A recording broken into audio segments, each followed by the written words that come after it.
네, 반갑습니다. 한국사회 해설의 품격 사학도 해품사입니다. 이번 강의는 해품사의 한능검 정규 강의 심화편 제4강 삼국시대의 왕 및 삼국의 대립에 대해서 다룰 겁니다.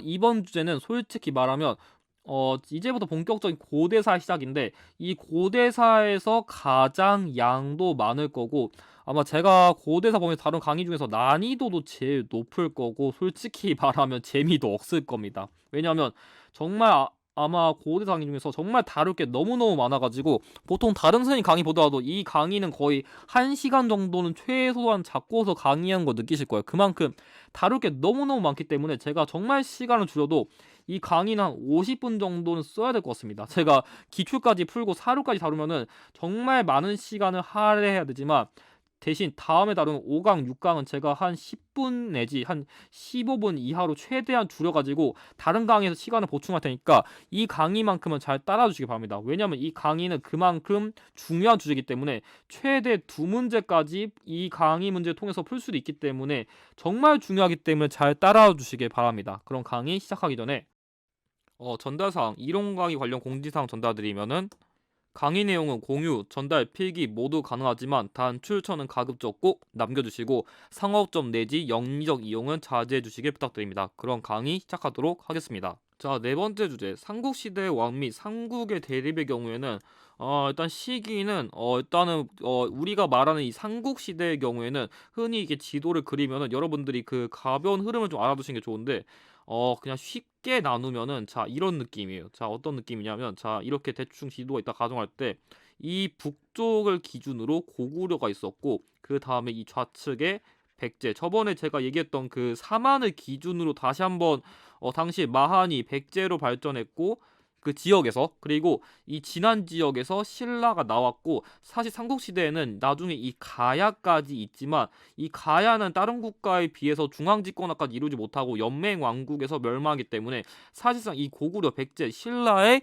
게임이 사실상 우리나라 고대사의 중심이라고 할 수 있어요. 그래서 이런 식으로 표현하는 게 삼국시대인데 그래서 일단 기본적으로 이 고구려 백제 신라가 건국된 건 대체로 다 기원전 직전이에요. 그렇지만 국가가 멸망한 시기를 고려하면은 7세기 후반까지 가기 때문에 시기가 그만큼 앞서 다뤘던 주제에 비해서 매우 넓습니다. 그래가지고 난이도가 사실상 유형 자체가 어려운 건 아닌데 여러분들이 조금 외워야 될 것도 많고 앞서 주제보다 사료도 더 분석하게 많아가지고 이번에는 조금 어렵다고 제가 색정했습니다. 그렇지만 아까 얘기했듯이 이 유형은 여러분들이 절대 버리시면 안 되는 거의 매번 출제된 유형이고 특히 거의 2문제까지 이 유형 내에서 나올 수 있기 때문에 반드시 공략하실 필요가 있습니다.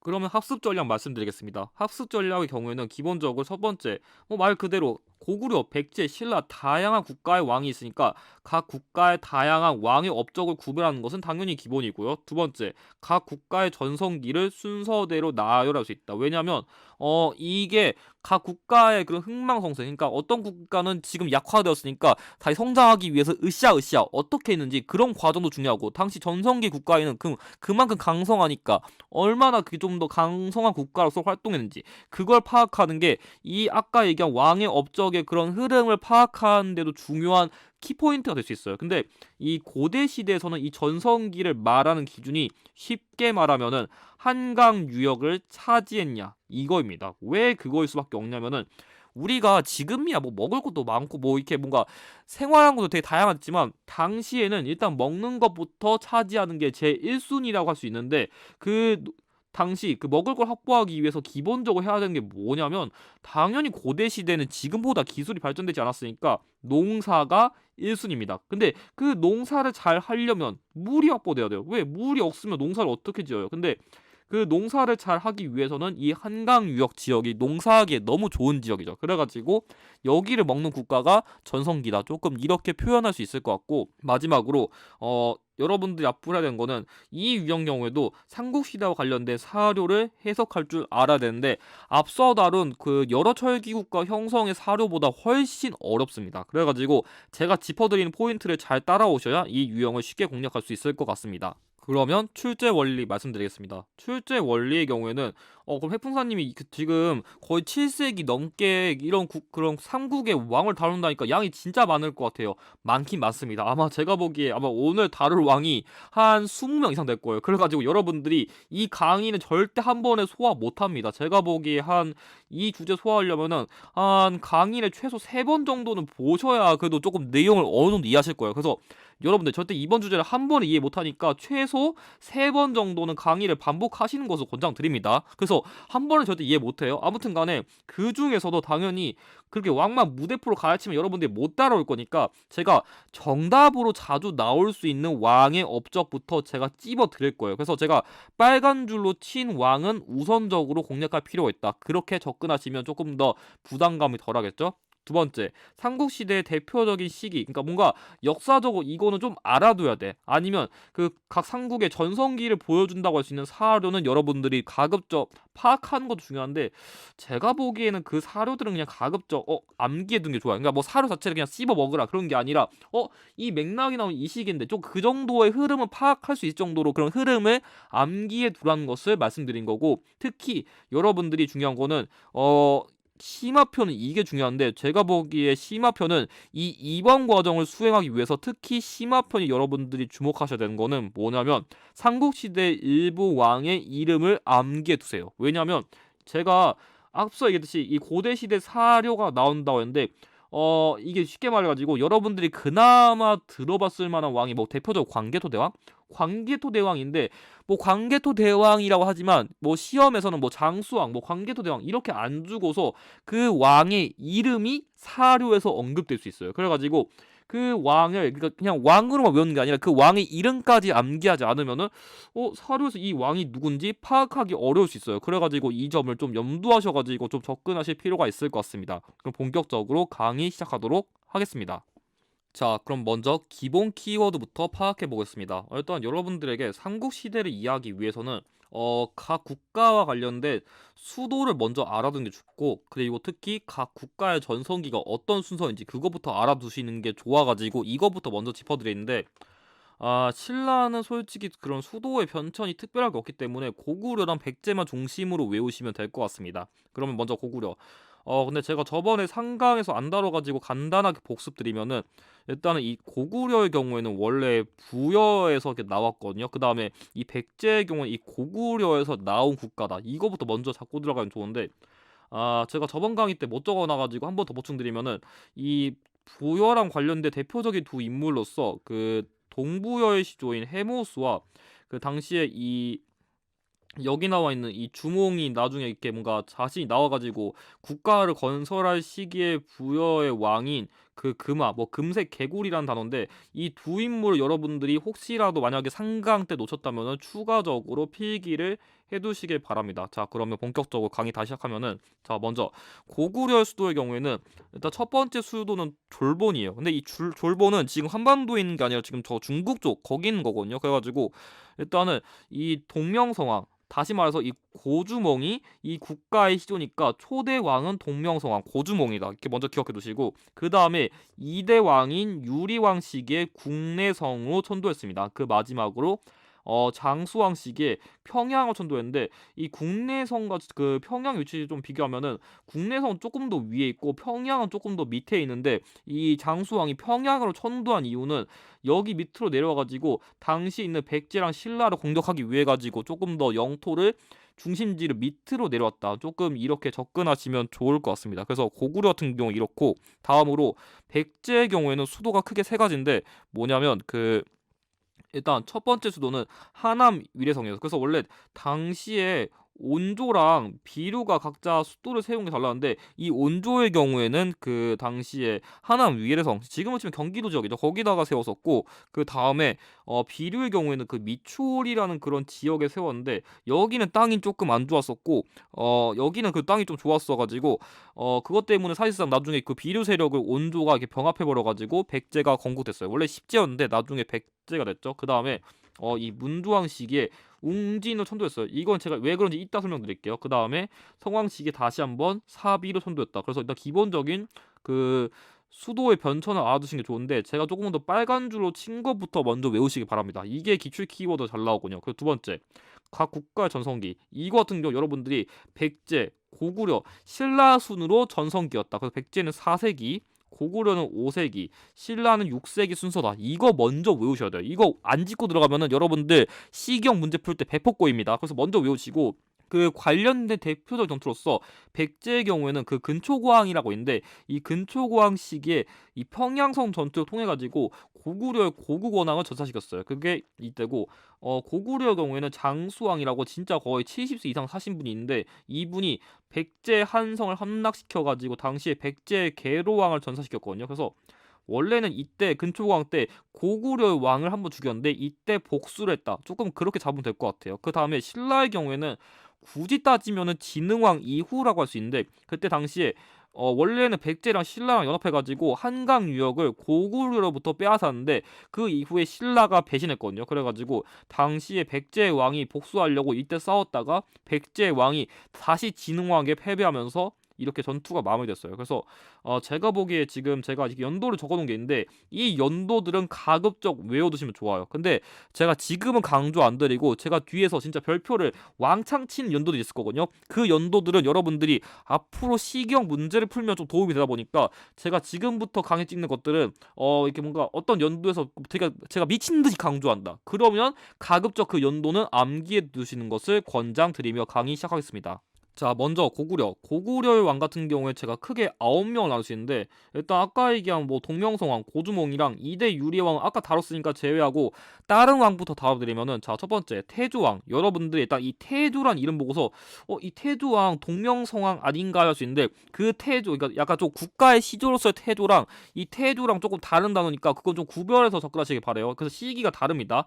아무튼간 태조왕은 당시에 옥저를 아예 정복시켰는데 이거밖에 없습니다. 그래서 일단 이때는 그냥 영토를 조금 넓혔다, 그 정도만 이해하시고, 두 번째, 이 고국천왕은 조금 알아두시면 좋은 게, 여기 있는 이 진대법이라는 그런 일종의 그 빈민 구휼 제도를 열었거든요. 쉽게 말하면은 봄에 곡식을 빌려줘가지고, 봄에 곡식을 빌려서 가을에 곡식을 좀 이자를 겹쳐서 이게 조금 갚게 하는 일종의 그런 제도를 운영했는데, 당시 이 제도를 건의한 인물이 을파소라는 인물입니다. 이름은 좀 독특한데, 그래서 이 을파소가 이 빈민 구제 제도를 건의했다. 고국천왕에게 외워두신 것을 권장드립니다. 자, 세 번째, 동천왕.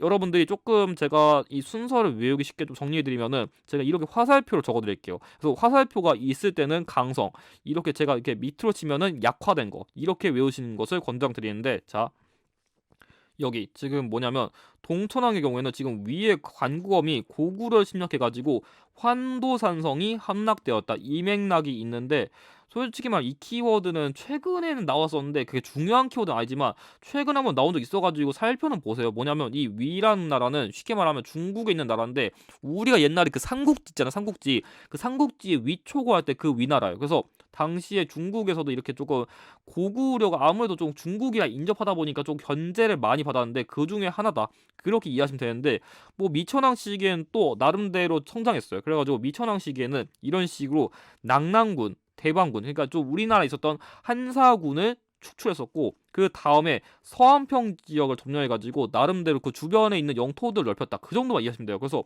좀 여러분들 용어가 조금 와닿지 않을 수 있는데, 그냥 주변에 있는 지역을 넓혔다, 그래서 조금 중국에 한번 당하고 다시 한번 복수했다, 조금 그런 느낌을 잡으시면 될 것 같습니다. 그래가지고 나름 또 성장하는가 했더니만, 이때 이 시기에는 하도 백제 근초고왕이 성장해가지고 평양성 전투에서 사망했는데, 그게 371년이거든요. 그래서 이 연도는 여러분들이 꼭 외워두세요. 이게 먼저 외워야 될 연도인데, 제가 지금 이렇게 보면은 제가 일부 왕의 경우에 이렇게 뭔가 이름을 빨간색 적어놨거든요. 이것들은 제가 이따가 사료에서 제가 기출을 다룰 건데, 그 기출에서 이 이름이 기출 키워드로 언급돼요. 그러니까 고국원왕이 전사했다 이렇게 나오는 게 아니라 사유가 전사했다 이렇게 나올 수 있으니까, 여러분들이 지금 제가 이렇게 이름을 적어놓은 거는 따로 필기하셔가지고, 아, 이런 왕 같은 경우에 따로 기출에서 나오는구나, 조금 그렇게 접근하시는 것을 추천드립니다. 그러면 하시는 거 좋고, 자, 다음에 그래도 이 소수리 왕이 원래 고국 원왕의 아들인데, 그래도 아빠가 이렇게 한번 졌으니까 내가 아들로서 다시 한번 복수하겠다,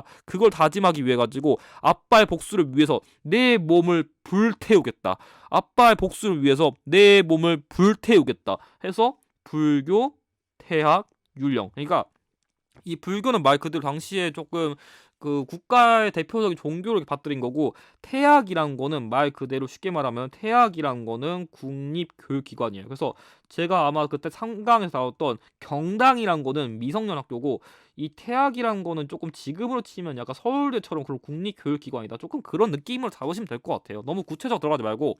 아무튼 간에 율령, 이 율령은 지금으로 치면 일종의 법이다, 그렇게 생각하시면 돼요. 그래서 이 고구려랑 때 한 번 진 이후에 소수림 왕이 먼저 몸을 불태우신 이후에 쭉쭉쭉쭉 성장했다, 그렇게 잡으시면 되는데, 광개토 대왕 시기엔 좀 더 영토를 넓혔어요. 원래 여러분들이 기억하시면 좋은 게, 이 백제를 정벌한 거는 원래 장수왕인데, 광개토 대왕도 정확하게는 한 396년쯤에 백제를 정벌한 적은 있습니다. 그것만 참고하시고, 근데 여러분들에게 더 중요한 거는 이 신라의 내무랑을 구원했고 당시에 왜구를 퇴치했다는 거예요. 그래서 당시에 신라 내무랑식에 왜구가 침입했거든요. 그래가지고 이 내무랑을 구원해주기 위해서 당시 군사를 좀 보내가지고 지원해줬어요. 근데 그 다음에 오직에 간섭을 많이 했어요. 그래가지고 실제로 신라의 호총이라는 그런 무덤에서 이 호명 그릇이라는 게 발견했는데, 이 그릇에 여기 바닥 쪽에 광개토 대왕의 이름 같은 그런 글자 적혀 있어가지고, 아, 당시에 고구려에서 이렇게 뭔가 신라의 간섭을, 그러니까 내가 네 챙겨줬으니까 야내 말 들어, 이렇게 뭔가 좀 간섭을 많이 했구나, 조금 그런 증거로서 활용되는 게 호명 그릇입니다. 그 다음에 뭐 다른 키워드로는 이 영락이라는 연호가 있는데, 이게 우리나라 최초의 왕의 연호예요. 그래서 제가 아마 연호 같은 경우 한 두세 개 정도 다룰 건데, 연호를 제가 강조하는 왕은 이게 키워드로 정답으로 나와요. 그래서 이것도 외워두시고, 당시에 중국에서도 되게 분열이 많이 있었는데 그 중에 하나의 소국가인 후연도 격파할 정도로 광개토 대왕은 조금 더 북쪽으로 영토를 넓혔다 생각하면 좋아요. 근데 장수왕 같은 경우는 조금 더 남쪽으로 많이 넓혔다, 이렇게 기억하시면 좋습니다. 그래서 장수왕 시기에는 이런 식으로 일단 먼저 거련이라는 이름이 있고, 광개토 대왕 능비, 그리고 충주 고구려를 세워가지고 아빠의 그런 업적도 길이고 지 업적도 동시에 길었습니다. 근데 이 충주 고구려비가 뭐 다른 말로 중원 고구려비라고도 합니다. 그리고 아까 말했듯이 본격적으로 남쪽을 침략하기 위해 가지고 평양을 선도해 가지고 한성을 함락시켰습니다. 그래가지고 백제 계로왕을 전사시켰는데, 이 백제 계로왕이 가끔 기출에서는 이렇게 계로왕이라 안 나오고 부여경 이렇게 나올 수도 있으니까 외워두시고, 영양왕 같은 경우에는 특별히 이게 뭐 강성하다 뭐 아니다 이렇게 나누긴 애매한데, 제가 그나마 조금 외워두면 좋은 키워드는 이 당시에 이문진이라는 인물이 만든 역사서인 신집이랑, 그리고 당시에 중국에서는 그러니까 좀 오랫동안 분열 시기를 극복하고 수나라가 그 중국을 통일했었는데, 이 수나라의 침입을 방어한 살수대첩이 이때 발생했고, 그리고 당시에 여러분들이 조금 유명한 그 바보온달, 이 바보온달이 당시에 신라에게 복수를 하기 위해 가지고 이 아차산성, 뭐 다른 말로 하면은 뭐 아단산성이라고도 하는데, 이 아단산성에서 신라군과 맞서 싸웠지만 결국 전사했습니다. 그래서 고구려는 이런 키워드가 언급될 수 있습니다. 자, 다음 백제입니다. 백제 같은 경우에는 고구려에 비해서는 조금 더 나을 왕이 명확하기 때문에 빠르게 다루겠습니다. 먼저 첫 번째 고의왕입니다. 고구려에서는 소수림왕이 좀 내시를 다뤘다면은 백제에서는 좀 고의왕이 다뤘다고 할 수 있는데, 일단 고의왕의 경우에도 법인 율령을 반포했고, 그 다음에 육자평이라는 진짜 고위관직을 이렇게 정비했는데, 너무 그냥 기끼하지 말고 그냥 약간 좀 지금으로 치면은 거의 어떤 장관급으로 좀 중요한 정도 그냥 관직 느낌이다, 그렇게 이해하시면 될 것 같아요. 그 대표적인 게 내신자평이랑 위사자평인데, 뭐 어떤 역할이 했는지는 사실 하는 거면서 필요 없으니까 그냥 이런 게 있다는 것만 알아두시고, 이런 식으로 뭐 공무원 1급, 2급, 3급, 4급, 9급, 7급 이런 것처럼 관등도 정비했다, 이 정도만 외우시면 될 것 같습니다. 그래서 이때는 조금 강화를 할 수 있겠고, 근초고왕 시기는 확실히 전성기라 수 있겠죠. 그래서 좀 더 높은데, 일단 중국의 산둥이랑 일본의 규수지방까지 진출할 정도로 영토를 넓혔고, 당시의 역사서인 서기도 편찬했습니다. 그 다음에 칠지도라 해가지고 당시에 일본의 그 외왕에게 칼을 하사했다고 하는데, 사실 이 부분은 근초고왕이 아니란 논란성도 있기 때문에 이거는 가급적 참고를 안 하시는 권장드리고, 그냥 백제와 일본의 교류사이다, 그것만 아시는 것을 권장드리며, 그리고 가장 중요한 거는 평양성 전투를 통해 가지고 고구려의 고국 원하는 수사시켰다, 이게 제일 중요한데, 제가 조금만 더 보충하면은 이 평양성 전투는 이 근초고왕 이외에도 나중에 여러분들이 한 7강쯤에 다룰 고구려가 멸망할 시기에 668년의 평양성 전투랑 나중에 한 조선 시대쯤에 다를 임진왜란 시기에 평양선 전투까지 있으니까 그냥 가볍게 알아두세요. 그 다음에 칭유왕의 경우에는 불교를 공인했는데 앞서 그 고구려의 경우에는 전진의 순도였다면 이 침유왕의 경우에는 동진의 마라난타라는 승려를 통해 가지고 수용했습니다. 그래서 이 마라난타라는 인물을 좀 외워두시는 것을 권장드리고 그 다음에 아까 제가 얘기했을 때 고구려가 427년에 평양을 선도하면서 남진 정책을 본격화하면서 이제 침략하려고 하니까 그거에 대항해가지고 당시 백제랑 신라가 저 고구려 센 형이 내려오면 우리끼리 좀 뭉쳐야 되지 않겠어 하면서 이 비유왕 시기에 신라의 놀지왕과 나제 동맹을 체결했어요. 그래서 이 평양천도를 계기로 나제 동맹을 체결했다. 이렇게 좀 접근하시는 게 좋고 그럼에도 불구하고 아까 얘기했듯이 475년에 장수왕 시기에 의해 함성이 함락되면서 계로왕이 사망하니까 이 계로왕의 아들인 이 문주왕이 웅진을 선도하면서 나름대로 그 중흥을 도모했어요. 그래서 어떻게 보면 이 시기들은 계속 하락이랄 수 있겠죠. 그리고 이 시기에도 좀 그렇게 좋다고는 못 보겠는 게 그때는 조금 더 동맹을 강화하기 위해 가지고 일단은 동성왕의 그 이름은 모대이고 신라의 소지왕과 결혼 동맹을 통해 가지고 나제 동맹을 더 강화했어요. 그래서 이 비유왕, 놀지왕 이후에 소지왕, 동성왕 시기에 이게 좀 더 강화했다 기억해 두시고 특히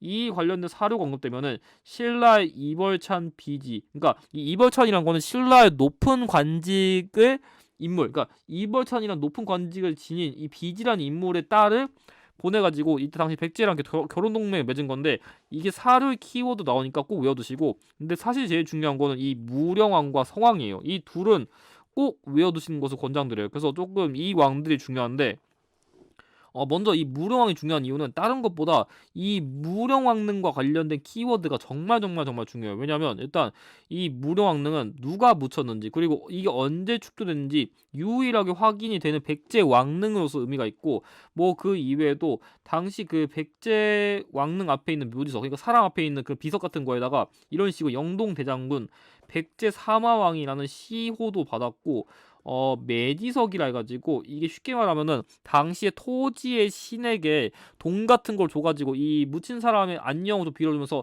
잘 부탁드립니다 하는 그런 일종의 도교식 같은 거를 담은 이 매지석이란 게 있거든요. 그래가지고 이런 식으로 뭔가 무령왕릉과 관련된 키워드가 정말 정말 많은데 제가 이거 사진을 여기다 띄워드릴 거거든요. 사진을 보면은 이 무령왕릉 같은 경우에는 지금 보시면 알겠지만 이 무령왕릉 같은 경우에는 형식이 조금 눈치 채신 분들은 벽돌로 만들었네 그걸 알 수 있는데 이 벽돌 무덤 양식은 이 중국 남조에 있는 양나라라는 국가로부터 영향을 받은 거예요. 그래서 이 중국 남조의 양나라로부터 영향을 받아가지고 이런 벽돌 무덤 양식도 왔었고 이런 식으로 매지석이라는 그런 일종의 도교 의식도 전래된 게 이 무료왕릉 특징이라 어떻게 보면 고대 시대 중국의 교류와 더불어서 조금 이 당시 왕릉 중에서 조금 많이 발견된 거라 조금 그런 의의가 강한 게 무령왕릉이라 이런 키워드가 정말 잘 나오고 만약에 무령왕릉이 언급되면은 이 22담로라는 그 지방 관할구에게 왕족을 파견했다. 이 키워드가 정말 정말 정말 잘 나오기 때문에 꼭 외우시기 바랍니다. 뭐 마지막으로 백가난이란 거는 그냥 이 왕실에 발생한 백가란 인물이 그냥 이렇게 반란이다. 그냥 그 정도만 외우세요. 아직 그냥 한 번밖에 언급 안 돼가지고 그렇게 중요한 키워드는 아니에요. 그 다음에 성왕 시기에는 조금 더 백제 중흥 위해 가지고 사비로 천도한 다음에 남부의 국호를 사용했어요. 그렇지만 나중에 그 신라랑 연합해 가지고 한강 유역 차지했는데 당시 이 성왕 시기랑 같이 활동한 왕이 신라의 진흥왕인데 이 진흥왕이 배신해 가지고 당시에 백제가 먹었던 한강 유역도 뺏어버려 가지고 당시에 이 성왕이 빡쳐 가지고 신라랑 관산성 전투에서 싸웠지만 진흥왕이랑 전투하던 과정 속에서 결과적으로 사망했다. 이렇게 접근하시면 될 것 같습니다. 뭐 나머지 키워드 같은 경우에는 무왕이라고 있는데 이 무왕과 무령왕 헷갈리면 안 됩니다. 이 무왕 시기에는 전북 익산에 미륵사를 건립했는데 이 내부에 있는 미륵사지 석탑이 더 중요해요. 그래서 이 미륵산의 미륵사지 석탑은 한국에서 가장 오래된 석탑으로서 의의가 강하고 마지막으로 의장 같은 경우에는 이 대야성 전투를 통해 가지고 당시 윤충이라는 장군을 보내 가지고 신라를 위협할 정도로 초반에 이 의자왕이 뭐 삼천국력 이런 걸 유명하지만 초반에는 좀 나름대로 좀 영토도 확장하면서 그런 좀 활동 같은 걸 잘했다. 좀 그렇게 접근해 두시면 좋을 것 같아요. 그래서 이 의자왕이 백제 마지막 왕이다. 그래서 그걸 접근해 두시면 좋을 것 같습니다. 그럼 백제는 이것을 끝내고 신라 마저 진행하도록 하겠습니다.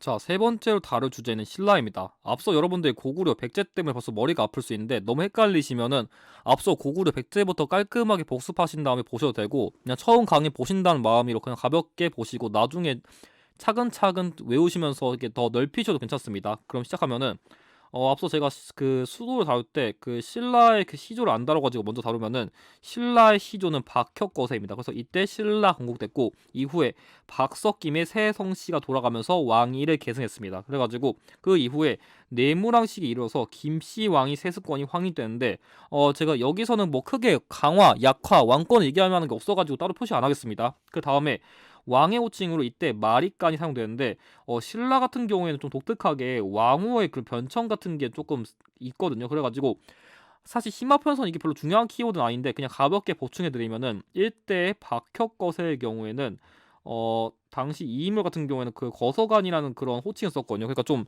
위대한 사람, 좀 나라를 밝게 통치할 사람, 좀 이런 의미를 가지고요. 그 다음에 이대인 남해왕 시기에는 차차웅이라는 호칭을 썼습니다. 이건 일종의 무당이란 뜻이고, 그 다음에 3대 유리, 유리사금, 뭐 고구려 유리왕과 다른 인물입니다. 이 유리 같은 경우에는 이사금이란 호칭을 썼는데 이빨이 많은 사람 아니면 뭐 연장자 이런 의미를 지닙니다. 그래가지고 거서관, 차차운, 이사금, 그리고 마리간, 왕의 호칭으로 이렇게 호칭이 변화됐다 이렇게 외우시면 됩니다. 그 다음에 여기 지증왕, 버풍왕, 진흥왕, 사실 이 왕들 3명이 사실 하는검에서 거의 7, 80% 출제된다 정도로 정말 중요하기 때문에 이 셋만큼은 꼭 외우시기 바랍니다. 그래가지고 먼저 지증왕, 이 동시전이라는 거는 말 그대로 시장 감독 기구인데 쉽게 설명해가지고 신라는 여기 위치했으니까 동쪽의 시장을 감독하는 기구 이렇게 외우시고, 순장을 금지했다는 기록이 있고 신라라는 그런 국호를 정비한 다음에 왕이란 호칭을 최종적으로 사용한 거 역시 지증왕이고, 우경이 그 소를 통해서 농사를 딴 최초의 기록이 이때 발견되었고, 우상국 다른 말로 하면은 울릉도를 정벌했다는 게 이때인데 당시 이걸 담당한 게 이사부입니다. 나중에 이거는 독도 유형에서 다시 한번 다룰 거니까 참고해 주시고, 그 다음에 버풍왕 시기에는 먼저 건원이라는 연호를 썼습니다. 그래서 이 건원이라는 연호가 중요한데 뭐 진흥왕의 경우에도 뭐 개국이라는 연호를 쓰긴 했지만 잘 안 나오더라고요. 그래서 일단 버풍왕이라는 그 건호란 원이라는 연호가 정말 중요한데 뭐 쉽게 암기하기 위해서 법원 이렇게 암기하셔도 괜찮습니다. 그 다음에 골품제라는 그 신분제를 정비했었고 금관가야를 합병했습니다. 이건 제가 5강에서 더 자세히 다룰 건데 금관가야는 버풍왕, 대가야는 진흥왕 이거 꼭 외우셔요. 그래서 금법 대진 이렇게 외우셔도 되고, 병부라는 그런 군사기구 설치했었고 불교를 공인했었는데 좀 다른 왕에 비하면 좀 늦게 불교를 공인한 이유가 귀족들의 반발이 심했어요. 그래가지고 당시에 이차돈이라는 인물이 내 불교를 좀 공인하고 싶은데 내 목을 잘랐을 때 흰 피가 나오면 불교 공인하세요. 이런 썰이 있거든요. 그래가지고 실제로 목을 자르니까 흰 피가 나와가지고 불교를 공인하게 된 그런 계기를 준 인물이 이차돈이다. 외워두시는 것을 권장드립니다. 그리고 신라의 최고 관등인 상대등을 이때 설치했고 율령을 반포할 정도로 어떻게 보면 신라의 내실을 다스린 게 버풍왕식이라고 할 수 있을 것 같습니다. 그래가지고 진흥왕식의 본격적인 그런 확장하는 정책이 많은데 대표적 거칠부로 하여금 국사라는 역사서를 편찬했고 관산성 전투를 통해 가지고 백제 성왕을 물리쳤고, 그 다음에 대가야를 합병했는데 이 아까 얘기한 이 이사부가 이 대가야를 정벌할 때도 활동한 적이 있었거든요. 그래서 이걸 좀 참고해 두시고, 화랑도라는 그 청소년 단체를 정비했는데 뭐 공부도 시키고 좀 군사훈련 같은 것도 해가지고 삼국 통일에 기여하게 된 게 화랑도입니다. 그래서 조금 더 넓게 다루면은 심화편은 그럼 원하라는 그 청소년 단체에서 이 화랑도가 기원했다. 기억해 두시는 게 좋은데 이 화자가 꽃이거든요. 그래서 뭔가 젊은 꽃처럼 꽃같이 젊은 애들을 모아가지고 이렇게 나라 다스리기 위한 초석을 길렀다. 이렇게 기억하시는 것을 권장드립니다. 그리고 황룡사라는 그런 사찰도 건립했고 다양한 순수비를 건립했는데 대표적으로 단양도성비, 마온영비, 북한산 순수비, 황초령비가 있습니다. 그래서 여러분들 일단 이 단양도성비랑 북한산 순수비부터 먼저 외우시는데 이 순수비란 건 쉽게 말해가지고 내가 차지한 영토를 산책한다, 순찰한다, 조금 그런 의미로서 여기 내 영토야 랜드마킹했다 이렇게 이해하시는 게 좋습니다. 이 순수비 건립 같은 경우에는 관산성 전투 이후에 대체로 많다는 것을 기억해 두시면 좋을 것 같아요. 그 다음으로는 간단하게 보면은 선덕여왕 같은 경우에는 우리나라 최초의 여왕이자 신라의 최초의 여왕인데 우리나라 역사에서 여왕은 딱 3명밖에 없습니다. 신라에 있는 선덕여왕, 진덕여왕, 그리고 다음 제가 통일신라 때 다룰 진성여왕, 이 셋입니다. 그래서 좀 의의가 있죠. 자, 비단과 염종의 난, 이건 쉽게 말해가지고 당시 여왕이 그 나라 다스리면 나라 망한다면서 반란 일으킨 건데 이 김유신이라는 인물이 이 반란을 진압했었고 이 선덕여왕 시기엔 건축물을 많이 건립했는데 분황사 모전 석탑, 신라의 가장 오래된 석탑이고요. 첨성대, 이건 천체 관측 기구, 그리고 황룡사 구층 목탑이라 해가지고 당시 자장이라는 승려가 이 당시에 이 황룡사 구층목탑을 건립하면은 좀 불교 통해가지고 나라 지킬 수 있다는 그 염원을 담아가지고 이 황룡사 구층목탑을 건립했는데 이 사찰과 사찰 내에 있는 목탑은 다른 겁니다. 그러니까 서울대학교 내 부속 건물이야, 이런 차이니까 황룡사는 진흥왕, 황룡사 구층목탑 건립은 선덕여왕, 꼭 구별하셔야 됩니다. 자, 다음 무열왕의 경우에는 다른 말로 김춘추이기도 한데 이 인물 같은 경우에는 나랑 동맹의 체결을 주도했어요. 제가 이거는 7강 그 삼국시대 통일 과정에서 자세히 다룰 건데 이 체결 시기는 진덕여왕 시기입니다. 그러니까 아직 이 김춘추가 무열왕이 안 됐을 때 이거 체결을 주도했고 나중에 이 무열왕을 즉위한 다음에 백제가 멸망했습니다. 마지막으로 문무왕 시기에는 백제 멸망에 이어 그 고구려 멸망했고 당시 매소성 기벌포 전투 통해 가지고 앞서 제가 고구려에서 언급한 수나라 이후에 당나라가 있었는데 이때 당나라 전투에서 이기면서 결과적으로 삼국 통일을 이뤄냈고 당시 그 지방관을 감찰하기 위한 기구인 외사정도 설치했습니다. 그럼 이것으로 삼국의 왕에 대한 그 키워드를 마치고 이제부터 본격적으로 사료를 보면서 관련 기초를 학습해 보도록 하겠습니다.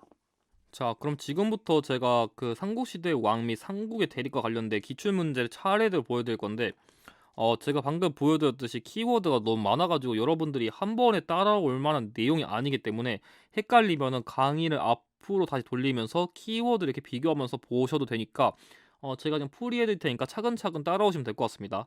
그래서 지금 한 번에 여러분들이 못 외울 수도 있고 조금 내용이 지금 뒤에까지 봐야 이해할 수 있는 내용도 있기 때문에 그 점은 감안하시고 만약에 지금 푸는 게 좀 어렵다, 나중에 보시는 것도 추천드립니다. 자, 그럼 이 문제부터 보면은 자, 일단 고구려에서 찾은 사회 보장 제도라 했는데 지금 보면은 여기 맥락 보면은 올해는 흉년이 심해가지고 곡식을 구하기 어렵다. 그래가지고 당시에 이 왕이 그 인물을 불쌍히 여긴 다음에 여기 재상 을파소와 논의한다 했는데 제가 뭐라 했어요?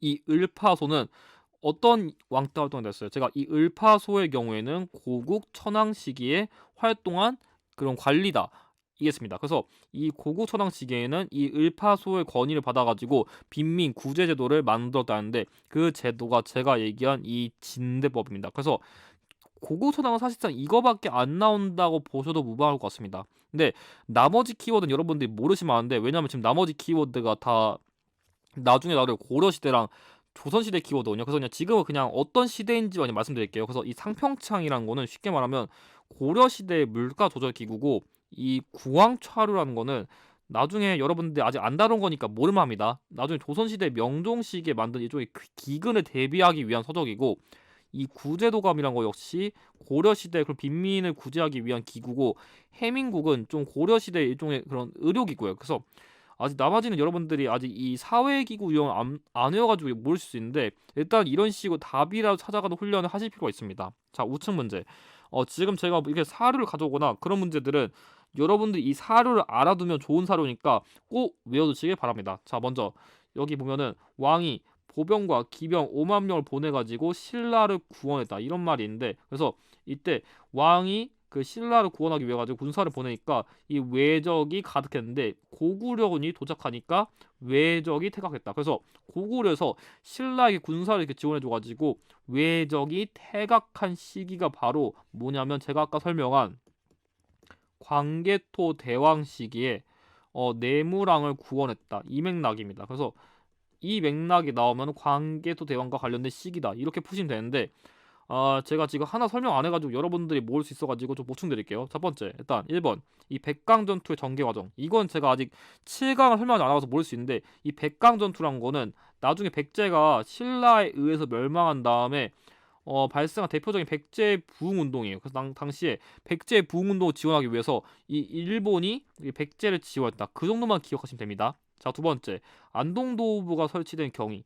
이 안동도보는 뭐냐면 당시에 고구려가 멸망한 다음에 그 지역에다 세운 일종의 그런 여기 다스리기 위해 만든 그런 일종의 행정구역 그런 거 생각하면 되고, 세 번째, 백제가 사비로 천도한 원인. 아직 멀었죠. 백제가 사비로 천도한 건 제가 성왕시기라는데 이 시기 때 아직 그 성왕 태어나지 않았습니다. 틀렸고, 4번, 나당 연합군이 결성된 계기. 이것도 제가 나중에 나를 삼국시대 통일 과정과 관련된 건데 아직 삼국시대 통일하기엔 너무 일렀습니다. 그래서 안 맞는데 정답은 5번이거든요. 근데 제가 설명을 좀 안 해가지고 모를 수 있는데 뭐냐면, 자, 여기 지금 임나가라의 종발성 이른단 말인데 이게 정확히 어느 지역인지 모르겠지만 확실한 거는 그 가야 근처에 있는 지역이란 걸 알 수 있거든요. 그래서 이게 사실 5강을 다뤄야 좀 이해할 수 있는 주제인데, 당시에 광개도 대왕이 이 외적 공격하면서, 좀 쉽게 말씀드리면은 당시에 이 원래 여기 있던 외적이 이 광개도 대왕이 놀라니까 오니까 이렇게 놀라가지고 당시 이게 가야 지역 도망갔거든요. 그래서 광개도 대왕도 이렇게 따라가다가 당시 가야 지역 보고서 하이 니네 같이 맞을래 하면서 당시 금광가에도 같이 공격했거든요. 그래서 당시에 금광가가 좀 쇠퇴하고 나중에 대가야라는 그 연맹 왕국인데 그때 그 가야 연맹의 중심지가 이동했어요. 그래서 지금 이게 뭔 소리인지 이해가 안 가면은 5강을 보신 다음에 다시 보시면 이해가 갈 수 있으니까 그냥 지금은 이렇게 설명드리겠습니다. 자, 다음 문제. 자, 이 문제 같은 경우에는 좀 앞서 다뤘던 키워드보다 좀 명확해가지고 쉽게 풀 수 있을 것 같은데, 자, 보면은 일단 백제 왕릉에서 발견된 묘지석이다, 이런 힌트 있고, 여기 보면은 영동 대장군 백제 사마왕이라는 힌트도 있고, 백제 왕릉 중에서 피장자가 밝혀진 최초의 사례다. 그래서 이 키워드, 그러니까 한능검에서 만약에 백제 뭔가 왕릉이 언급되면은 일단은 한 90% 가까이는 무령왕을 언급할 확률이 높아요. 왜냐면 이 무령왕릉이 너무나 중요한 키워드거든요. 그래서 그 무령왕릉을 좀 뒷받침해주는 이런 여러 가지 키워드를 여러분들이 조금 외워두시는 것을 권장드립니다. 그럼 보면은, 자, 1번, 금마저의 미륵사를 참고했다. 이거는 제가 무령왕이 아니라 무왕이라 했죠. 틀렸고요. 자, 2번, 윤충을 보내 대야성을 함락한 거는 의자왕이니까 안 맞고요. 3번, 지방이 22담로를 두고 왕족을 파견했다. 이 왕씨기의 지방 관할 구획 맞습니다. 정답 3번이고요. 4번, 고흥으로 하여금 서기를 편찬하게 하였다. 이거는 근초고왕과 관련된 키워드입니다. 틀렸고요. 5번, 동진의 서곤 마라난타를 통해 불교를 수용했다. 제가 전진의 순도는 고구려 소수리망, 동진의 마라난타는 침류왕이라고 했습니다. 그래서 이런 식으로 지금 키워드 하나씩 복습할 거니까 잘 따라오세요. 자, 이 문제. 자, 왕의 이름은 명농이다. 앞서 제가 강조한 이름을 제대로 외우셨다면 이 명농만 보자마자 바로 아실 수도 있지만 무령왕 이후다.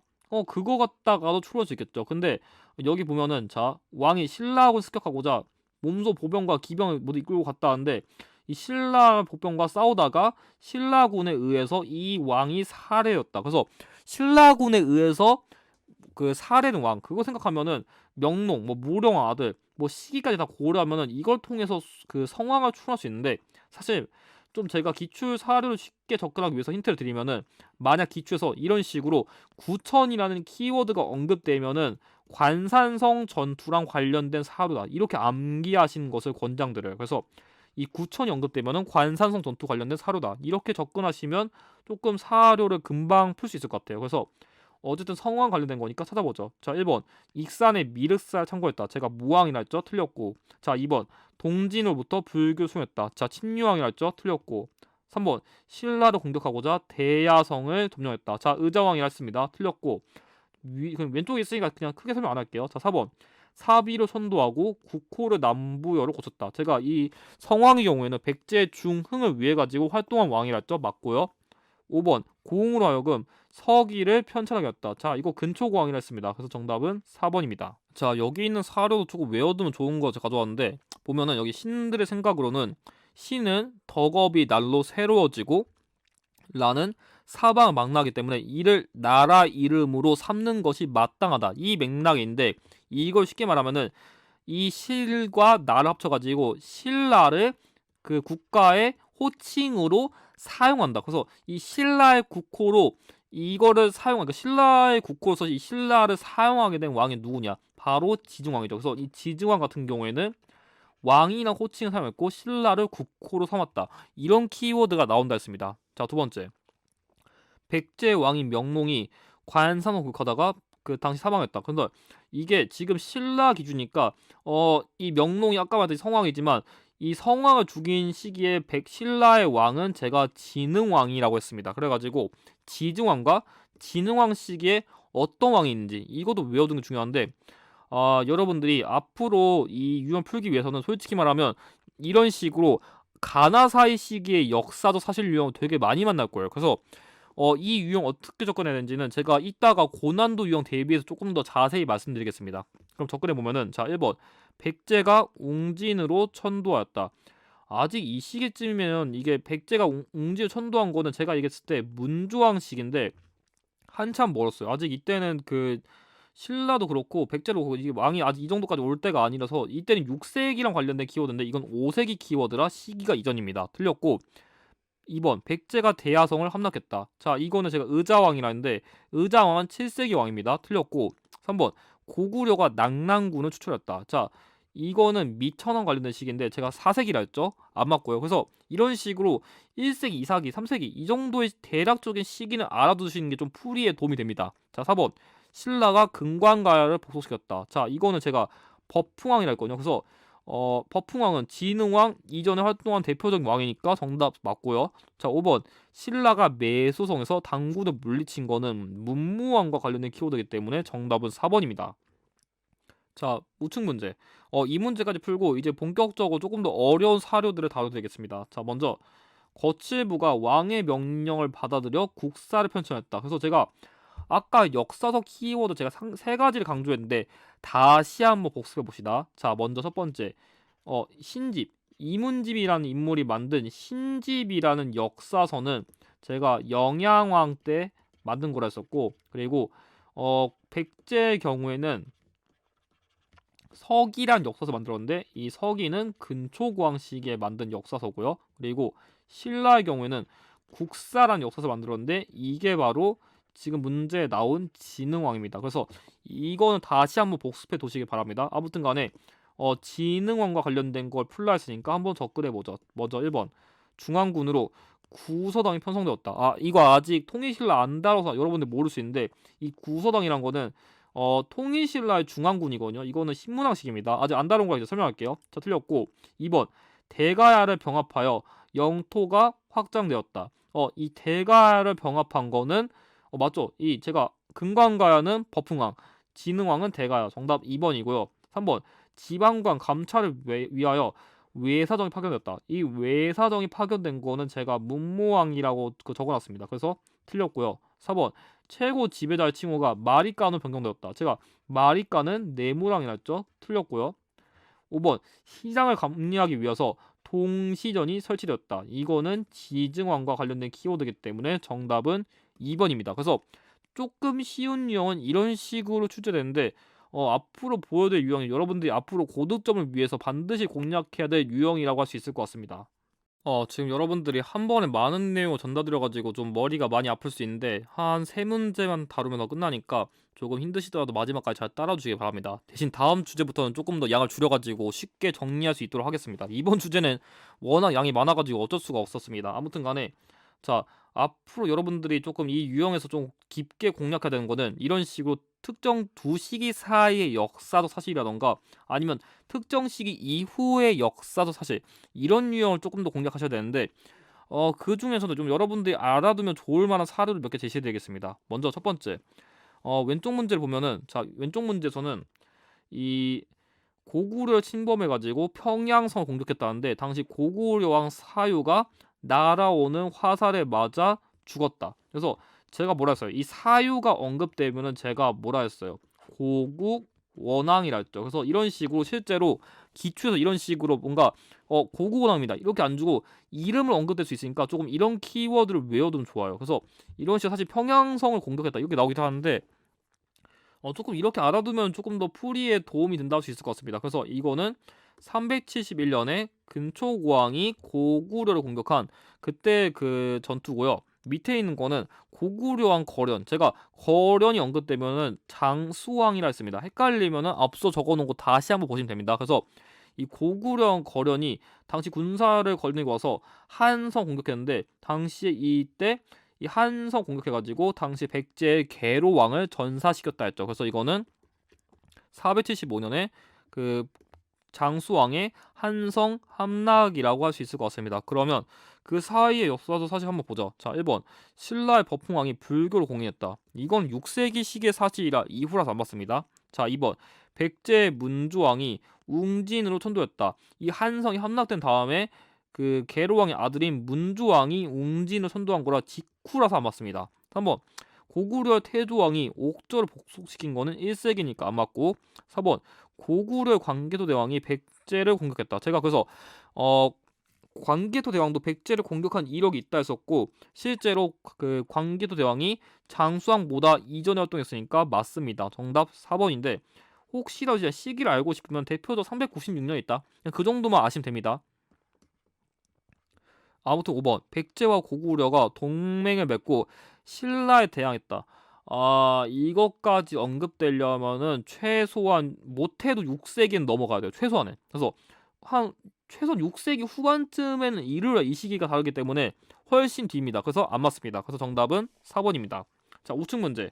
우측 문제 같은 경우에는 지금 이 사료에서 이걸 주목하면 돼요. 자, 온달이 출전해가지고 신라군과 아단성 아래에서 전투했다. 제가 그래서 이 온달이 신라군과 맞서 싸운 거는 590년의 영양왕 시기라 했습니다. 그래서 연도를 모르더라도 한 최소한 6세기다 이렇게 좀 표현할 줄 알아야 되는데 자 보면은 특정 시기 이후 사실 제가 좀 꼼수를 드리겠습니다. 자 특정 시기 이후의 역사적 사실이 나오면은 문제에 제시된 사료를 모르더라도 선지에서 마지막에 발생한 거를 알면은 정답을 고를 수 있는데 무슨 말이냐면은 특정 시기 이후의 역사적 사실 문제 내려면 선지에서 단 한 개만 이 사건보다 이후여야 돼요. 만약 두 개 있으면 문제 잘못 낸 거예요. 그럼 다른 말이냐면 무슨 말이냐면은 선지끼리만 분석해더라도 선지 내에서 마지막인 거는 어차피 이 사건보다는 당연히 뒤일 거니까 이 사건의 시기를 몰라도 선지끼리 이렇게 비교해가지고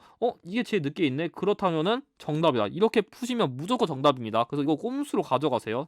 무슨 말인지 보여드릴게요. 자 1번 관구검의 공격으로 환도성이 함락되었다. 자 이거는 제가 동천왕 시기의 역사적 사실이라는데 3세기예요. 일단 이전이에요. 자 2번 연개소문이 정권을 장악하고 신라를 압박했다는데 이건 아직 제가 6강을 안 다뤄가지고 여러분들이 모를 수 있는데 일단 결론부터 얘기하면은 이거는 영유왕 시기에 발생한 사건이에요. 그래서 여러분들 아직 모를 것 같아가지고 일단은 그럼 이걸 모르는데 정답을 어떻게 맞추냐 잘 보세요. 자 3번 미천왕이 서한평 공격하고 영토를 확장했다. 자 이거 미천왕인데 미천왕은 제가 4세기라 했습니다. 이전이에요.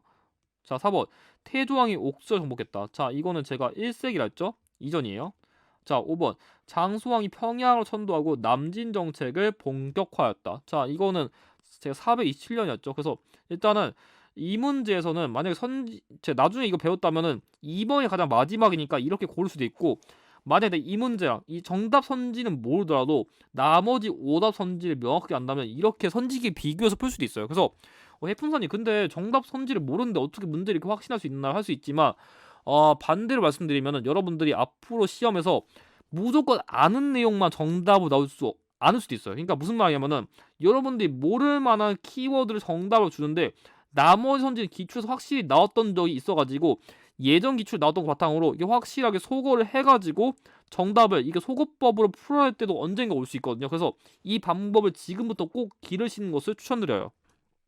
그럼 자, 이 문제를 끝으로 오늘 강의의 마지막 사료를 살펴보도록 하겠습니다. 자, 일단 여기 보면은 소지마리간이 아닌데 이 소지 보고서도 풀 수 있지만 여기 보면 백제왕 모대, 제가 아까 강조한 키워드를 외웠다면은 이 모델을 보고 나서 백제 동성왕이란 걸 알 수 있죠. 그리고 여기 적어놓은 이벌찬 비지의 딸을 보냈다. 그럼 동성왕, 소지왕, 이벌찬 비지 나오면 제가 뭐라 했어요? 493년에 동성왕과 소지왕의 결혼 동맹이다 알 수 있고요. 그래서 이 사료까지는 꼭 외워두시고 그 다음에 여기 백제왕 명농, 제가 명농은 성왕이라 했습니다. 그때 관산성 공격했다니까 이건 554년에 관산성 전투인 걸 알 수 있겠죠. 그럼 한번 살펴보죠. 자 1번 지증왕이 순장을 금지하였다. 자 일단 지증왕이 언급됐으니까 일단 이 성왕 시기지만 신라를 기준으로 하면은 진흥왕 시기니까 뭐 진흥왕 이전에 지증왕 어색하지도 않고 일단 6세기니까 시기도 괜찮습니다. 맞고요.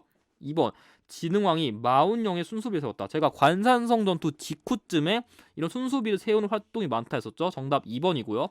3번 무령왕이 지방에 22담로를 설치했다. 성왕 이전에 무령왕이 활동도 했었고 대략적으로 무령왕이 6세기 때 활동했으니까 맞습니다. 4번 신라가 건원이란 독자적인 연어를 사용했다. 그래서 이런 연어 키워드도 선지에서 나오니까 주의하셔야 됩니다. 근데 제가 건원, 법원 이렇게 외워도 된다 했죠. 그럼 법풍왕인데 자 진흥왕 이전 맞죠? 6세기도 맞으니까 맞는 선지고. 자 5번 백제가 사비를 천도하고 국호를 남부여로 고쳤다. 그래서 성왕이 먼저 이렇게 그 백제 중흥을 도모했는데 이 진흥왕이 배신 당해가지고 관산성 전투를 일으켰다 했죠. 그래서 직전이니까 맞습니다. 그래서 정답은 2번입니다. 그래서 이 사료까지 암기하시면 엔간한 삼국시대의 사료는 풀 수 있으니까 조금 힘드시더라도 마지막까지 복습을 잘 해주시길 바랍니다.